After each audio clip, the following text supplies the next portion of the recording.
एक ऐसा पोकेमॉन जो ऐश की वर्ल्ड चैंपियन टीम का एस पोकेमॉन रहा। हाँ, मैं लुकारियो की ही बात कर रहा हूँ। और हैरानी की बात यह है कि ऐश ने लुकारियो को एग से हैच किया था एंड उसको लेवल 1 से इतना स्ट्रांग बनाया।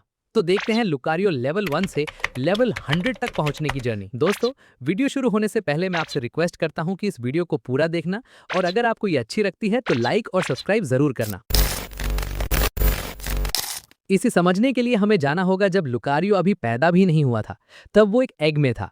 उधर ऐश और गो प्रोफेसर के साथ पोकेमॉन एक्स के बारे में बात कर रहे थे कि उन्होंने कभी किसी पोकेमॉन को एग देते नहीं देखा। गो वाइल्ड में एग ढूंढने निकला। तभी एक दूसरा ट्रेनर आया और ऐश को पोकेमॉन बैटल के लिए चैलेंज किया। बैटल काफी क्लूज था। पीकाचू और ऐश दोनों बहुत एनर्जी खर्च कर रहे थे और इस एनर्जी ने उस एग को जगा दिया। हॉस्पिटल रूम में एग जोर जोर से हिलने लगा क्योंकि उसे लगा कि उसका ट्रेनर फाइनली मिल गया है।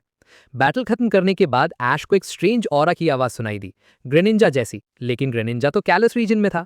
ऐश और पीकाचू उस ऑरा को फॉलो करते हुए पोकेमॉन सेंटर पहुंचे और जैसे ही ऐश वहां गया, एग हिलने लगा।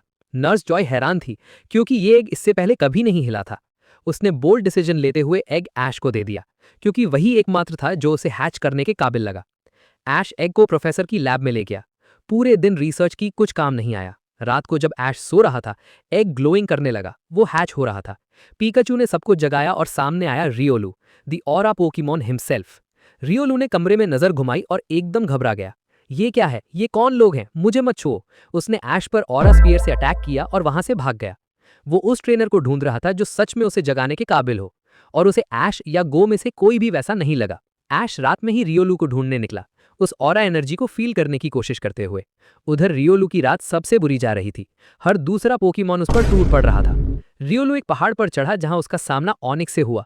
दोनों के बीच काफी हीटेड बैटल हुई। रियोलू अपनी जगह डटा रहा, लेकिन ऑनिक्स उससे बहुत पावरफुल था। ऑनिक्स ने रियोलू को जमीन पर पटक दिया। तभी ऐश और पीकाचू वहां पहुंचे और रियोलू को बचाने के लिए ऑनिक्स के सामने खड़े हो गए। उसी पल रियोलू को एहसास हुआ कि यही वो ट्रेनर है जिसके ऑरा ने उसे जगाया था। रियोलू ने इंस्टेंटली ऐश को रिस्पेक्ट देना शुरू किया। दोनों ने मिलकर ऑनिक्स को डिफीट किया, लेकिन रात भर पिटने की वजह से रियोलू बेहोश हो गया। ऐश उसे पोकेमॉन सेंटर ले गया। ठीक होने के बाद रियोलू ने डिसीजन लिया कि वो ऐश की टीम ज्वाइन करेगा ताकि वो दुनिया के सबसे स्ट्रांग पोकेमॉन बन सके। लेकिन कहानी यहाँ इतनी आसान नहीं रही। ऐश ने रियोलू को अच्छे से ट्रेन किया और टीम से इंट्रोड्यूस कराया। एक बैटल फेस्टिवल में ऐश को करीना के लुकारियो की ऑरा फील हुई। रियोलू ने एक पूरी तरह इवॉल्व्ड लुकारियो को देखा और उसमें एक नई आग जल उठी। करीना ने लुकारियो की मेगा एवोल्यूशन भी दिखाई और यही वो मोमेंट था जब रियोलू को अपना फुल पोटेंशियल दिखा। वो और भी ज्यादा मेहनत से ट्रेनिंग में जुट गया। एक एपिसोड में रियोलू को गलारियन फारफेच्ड को कैप्चर करने के लिए भेजा गया। रियोलू ने फोर्स पाम लगाई, फारफेच्ड ने टैंक कर लिया। फिर उसने अपनी स्पीड दिखाई, डबल टीम से कॉपीज बनाई और ऑरा बीम्स की बौछार कर दी। लेकिन फारफेच्ड ने टॉर्नेडो बना के सारे क्लोन्स खत्म कर दिए और रियोलू को डायरेक्ट हिट किया। दोनों काफी लो थे। तब रियोलू ने आखिरी एनर्जी लगाकर रिवर्सल इस्तेमाल किया और फारफेच्ड को नॉकआउट कर दिया। ऐश ने उसे कैच कर लिया। रियोलू टीम में अपनी रैंक बना रहा था। ऐश उसके साथ इतना टाइम बिताने लगा कि पिकाचू को निग्लेक्ट महसूस होने लगा। ऐश पूरा दिन रियोलू की तारीफ करता, उसे हर बैटल में भेजता और पिकाचू को ऐसे इग्नोर करता जैसे उसकी कोई वैल्यू नहीं। ऐश ने तो यहाँ तक कह दिया कि पिकाचू कुछ कर नहीं रहा और रियोलू उसकी स्पॉट लेने वाला है। इस पर पिकाचू ने ऐश को शॉक मारा और उससे बात करना बंद कर दिया। हालात इतने बुरे हो गए कि ऐश की मॉम को पिकाचू को समझाना पड़ा कि ऐश उसकी केयर करता है, बस नए पोकेमॉन में बिजी है। पिकाचू कुछ टाइम दूर रहा, फिर अगले दिन ऐश के पास गया और कहा कि वो ट्रेनिंग में शामिल होना चाहता है, लेकिन ऐश ने उसे कह दिया कि वो रियोलू के साथ 1-on-1 टाइम चाहता है। पिकाचू को इतना गुस्सा आया कि वो सीधे ऐश के कैंटो वाले घर भाग गया। ऐश लास्ट मिनट में पहुंचा और प्रॉमिस किया कि वो सभी पोकेमॉन के साथ टाइम बिताएगा। तब जाकर पिकाचू रुका। रियोलू शायद पहला पोकेमॉन था जिसने पिकाचू को इस हद तक जेलस किया। इसके बाद आया एक जरूरी टेस्ट। रियोलू ने फाइटिंग टाइप डोजो को चैलेंज किया। ऐश के बाकी सभी पोकेमॉन नॉकआउट हो चुके थे और रियोलू को अकेले बे के ग्रैप्लॉक्ट से लड़ना था। रियोलू ने वैक्यूम बीम्स लगाए, लेकिन ग्रैप्लॉक्ट ने डॉज कर लिया। डबल टीम से उसने ग्रैप्लॉक्ट को कंफ्यूज किया, लेकिन जैसे ही उसने फोर्स पाम लगाने की कोशिश की, ग्रैप्लॉक्ट ने उसे पकड़ लिया और उसे स्क्वीज करके जमीन पर पटकता रहा। रियोलू किसी तरह बाहर निकला और उसने रिवर्सल यूज किया, लेकिन ग्रैप्लॉक्ट के लिक्विडेशन से वो क्लैश नहीं जीत पाया। ग्रैप्लॉक्ट ने रियोलू को कंप्लीटली क्रश कर दिया। ऐश निराश था, इतनी ट्रेनिंग के बाद भी हार। लेकिन रियोलू नॉनशलांट था। उसने थोड़ी और ट्रेनिंग की, वापस डोजो गया और इस बार ग्रैप्लॉक्ट के साथ टाई निकाला। फिर आया डार्केस्ट डे, वो दिन जब गलार लीजन में लेजेंडरी पोकेमॉन इटर्निटिस वापस आया। चेयरमैन ऑफ गलार उसकी पावर को ईविल के लिए यूज करना चाहता था। ऐश और लियोन उसे रोकने की कोशिश कर रहे थे। ऐश के पास सिर्फ पिकेचू और रियोलू बचे थे। पिकेचू कुछ अटैक्स के बाद थक गया। चेयरमैन के दोनों पोकेमॉन ऐश पर टूट पड़े। तभी रियोलू बीच में कूद पड़ा और दोनों अटैक्स अपने ऊपर ले लिया। जब ऐश को लगा कि सब खत्म हो गया, रियोलू ग्लो करने लगा। वो इवॉल्व हो रहा था, लुकारियो बन रहा था, और उसने इवॉल्व होते ही उन दोनों पोकेमॉन को पीछे धकेल दिया। लुकारियो ने ऑरा स्पीयर से एक ही हिट में सभी को वन शॉट किया। बिल्डिंग के ऊपर पहुंचने पर ऐश की गो से मुलाकात हुई और गो का रैबूट भी सिंडरेस में इवॉल्व हो चुका था। लुकारियो और सिंडरेस एकदम बेस्ट फ्रेंड्स बन गए। सब ने मिलकर इटर्निटिस को ज़ैसियन और ज़ैमेजेंटा की पावर से डिफीट किया। लुकारियो ने पोकेमॉन हिस्ट्री के सबसे भयानक दिन पर इवॉल्व किया और दिन बचाया, लेकिन लुकारियो के सबसे बड़े चैलेंजेस अभी आने बाकी थे। कुछ ही दिन बाद ऐश और गो एक केव में म्यूटू से टकरा गए। म्यूटू ने उनसे उनकी ड्रीम्स और पोकेमॉन मास्टर बनने के गोल्स के बारे में पूछा। फिर बैटल शुरू हुई। गो ने सिंडरेस भेजा और ऐश ने पिकेचू, लेकिन पिकेचू 1 सेकंड से भी कम में वन शॉट हो गया। ऐश ने लुकारियो को सिंडरेस के साथ उतारा। लुकारियो और सिंडरेस ने ऑरा स्पीयर और फायर ब्लास्ट कंबाइन किए, लेकिन म्यूटू ने शैडो बॉल से उन्हें दूर फेंक दिया। लुकारियो खड़ा रहा। उन्होंने एक प्लान बनाया। लुकारियो ने कॉपीज बनाई जबकि सिंडरेस उनके बीच वीव करता रहा। म्यूटू ने ऑलमाइटी पुश से दोनों को उड़ा दिया, लेकिन वे फिर उठे। एक लास्ट अटैक के लिए लुकारियो ने ऑरा स्पीयर चार्ज किया और सिंडरेस ने पायरो बॉल। दोनों की कंबाइंड अटैक एक मैसिव एनर्जी बॉल बनी जो म्यूटू की तरफ गई, लेकिन म्यूटू ने प्रोटेक्ट यूज किया था। उसके बाद म्यूटू ने सबसे बड़ा शैडो बॉल जो ऐश ने कभी देखा होगा पूरे अरीना में दे मारा। सब नॉकआउट हो गए। म्यूटू ऐश और गो के ऊपर झुका और कहा कि उनका बैटल एक्सपीरियंस और बॉन्ड ऑथेंटिक है, इसलिए वो उन्हें जीने देगा। ये मोमेंट लुकारियो के लिए बहुत इंस्पिरेशनल था। उसे पता चल गया कि वो अभी और स्ट्रॉन्गर बन सकता है और उसका नेक्स्ट गोल था मेगा एवोल्यूशन। ऐश ने करीना से मदद मांगी। करीना और उनके ग्रैंडफादर ने लुकारियो को की स्टोन गिफ्ट किया। अब बस मेगा स्टोन ढूंढनी थी। लुकारियो ने ऑरा यूज करके लोकेट किया कि उसका मेगा स्टोन एक आइलैंड पर है। वहां पहुंचना आसान नहीं था।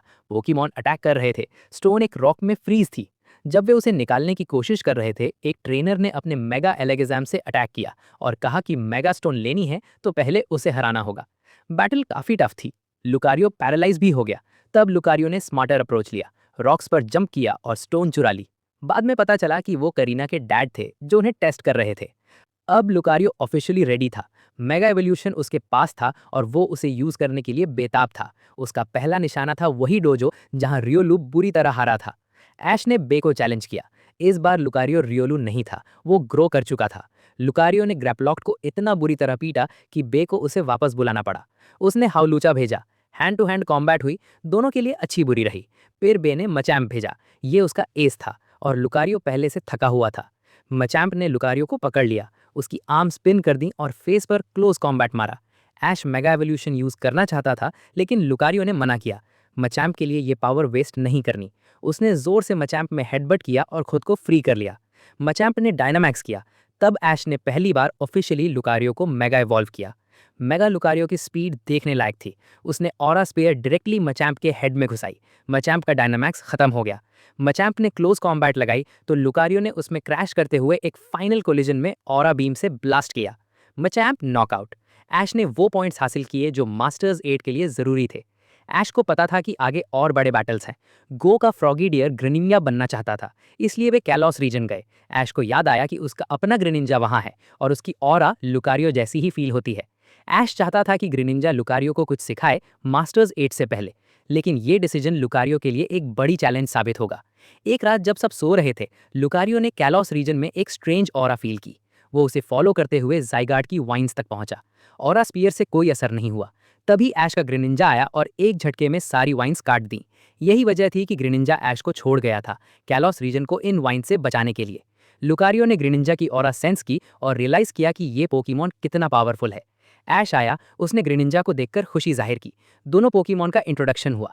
लुकारियो ने ग्रेनिंजा के साथ वाइब नहीं की। उसे पहली बार किसी ने ऑरा में आउटक्लास किया था। ऐश ने ग्रेनिंजा से कहा कि वो लुकारियो को ट्रेन करने में हेल्प करे। ग्रेनिंजा ने एक्सेप्ट किया। बैटल शुरू हुई। ऐश को लगा ठीक जाएगी, लेकिन लुकारियो पूरी तरह एम्बैरस हो गया। ग्रेनिंजा फास्टर था, बेटर था, स्ट्रॉन्गर था। लुकारियो इतना फ्रस्ट्रेट हुआ कि उसने मेगा एवोल्यूशन ट्राई किया, वो भी फेल हो गई। इतनी एंगर में वो ऐश को छोड़कर भाग गया, ये सोचते हुए कि वो किसी काम का नहीं और ये ग्रेनिंजा उससे कहीं बेहतर है। ऐश उसे ढूंढने जाना चाहता था, लेकिन ग्रेनिंजा ने कहा कि वो हैंडल कर लेगा। ग्रेनिंजा ने लुकारियो को ढूंढा। लुकारियो बात नहीं करना चाहता था, वो बस इस बात से गुस्से में था कि ये पोकेमॉन उससे इतना बेटर है और पहले ऐश का था। ग्रीनिंजा ने लुकारियो को बहुत एडवाइस दी, उसे बेटर तरीके से ऑरा यूज करना सिखाया। लुकारियो ने ग्रीनिंजा पर पूरा भरोसा किया। ज़ाइगार्ड की और वाइन्स आईं। इस बार ग्रीनिंजा और लुकारियो ने मिलकर उन्हें आसानी से डिफीट किया। ऐश भी इस बार कॉन्फिडेंटली मेगा एवोल्यूशन यूज कर पाया। ग्रीनिंजा ने लुकारियो को फुली ट्रेन किया और वे मास्टर्स 8 के लिए तैयार थे। और इस ट्रेनिंग का नतीजा लुकारियो की सबसे बड़ी बैटल में दिखा। मास्टर्स 8 में ऐश वर्सेस सिंथिया। ऐश अपने आखिरी पोकेमॉन पर था, सिर्फ लुकारियो बचा था। सिंथिया ने टोगेकिस को डायनामैक्स किया, लुकारियो ने मेगा एवॉल्व किया। टोगेकिस ने मैक्स एस्ट्रीम चलाई, लुकारियो उस एस्ट्रीम के बीचों बीच दौड़ता रहा ऑरा स्पीयर चार्ज करते हुए, लेकिन अच्छा हिट नहीं लगा। फिर लुकारियो ने टोगेकिस के ऊपर जंप किया और क्लोज कॉम्बैट से स्लैम किया। उसने सारी ऑरा चार्ज की। ग्रीनिंजा को भी कैलॉस रीजन से वो एनर्जी फील हुई और मेगा लुकारियो ने टोगेकिस को नॉकआउट कर दिया। अब सिंथिया का एस था गारचॉम्प, सिनो रीजन का सबसे फियरसम पोकेमॉन। लुकारियो और गारचॉम्प का वो बैटल किसी एमएमए मैच से कम नहीं था। कोई मूव्स नहीं, बस स्ट्रेट बॉक्सिंग। दोनों बराबरी की टक्कर दे रहे थे, दोनों ऑलमोस्ट 1 HP पर थे। फाइनल अटैक का टाइम आया। गारचॉम्प ने लुकारियो की पीठ पर हिट किया और लुकारियो ने गारचॉम्प के पेट में। दोनों एक साथ नॉकआउट हो गए। ड्रॉ लगने लगा, सभी पोकेमॉन डाउन थे। फिर लुकारियो का ऐश धीरे धीरे उठने लगा। ऐश जीत गया, सिंथिया को हराया। वो सिनो की चैंपियन थी। ये लुकारियो की सबसे बड़ी बैटल थी। लियोन के साथ मास्टर्स 8 के फाइनल राउंड में लुकारियो ने कुछ रोल प्ले किया, हालांकि वो सिंथिया वाले बैटल जितना इंप्रेसिव नहीं था।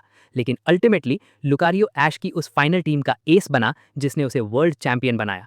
ये देखकर लुकारियो का मेंटर ग्रीनिंजा भी जरूर प्राउड हुआ होगा। अगर तुम्हें वीडियो अच्छी लगी हो तो लुकारियो के मेंटर ग्रीनिंजा की स्टोरी देख लो एंड मैं तुमसे वहीं मिलता हूँ।